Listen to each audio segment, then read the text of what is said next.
I support what the president's trying to do on the wall. Most of my members do as well.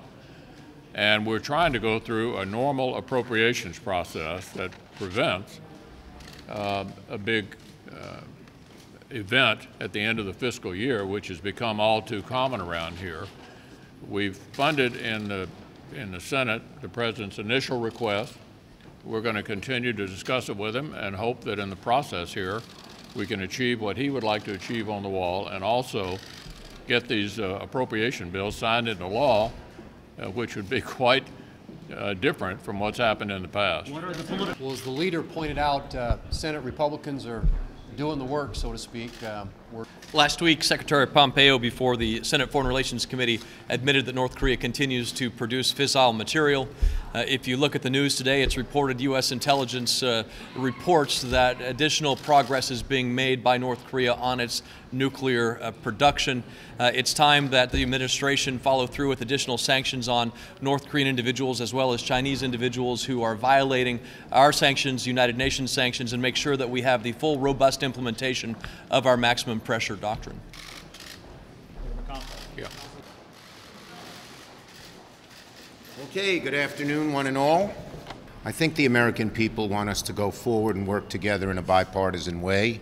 And usually the person who loses the shutdown is the person who caused it. And Donald Trump is making no bones about it that he might think of causing it. We have to wait and see. Again, I hope my Republican colleagues have the strength to resist the president's interference, because the American people want us to govern, not just to fight and yell it with each other all day long. We have made the same request of the archivist for Judge Kavanaugh's record. That Congress should act like the separate branch of government that it is, and if we wait around for the president to make up his mind about any particular position, including now all of a sudden he wants a wall or else there's a government shutdown, you know what, if we wait around for him to make up his mind, as I said before, we should live so long, we should get on and do the jobs that we're supposed to be doing. And in reference to the Ryan question, one of the loudest voices against the shutdown is the head of the NRCC, Stivers, who knows it would be very bad for them. And I think that is the case.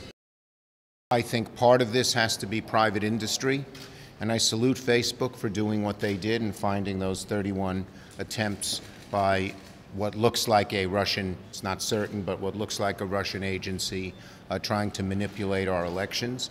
Second, the administration's not doing close to enough. When Donald Trump can't make his mind up as to whether the Russians are continuing to attack us in 2018, that sends a signal to the whole federal government, well, maybe this isn't so important. When it is, it's the wellspring of our democracy, and I think we have to do everything we can to stop this.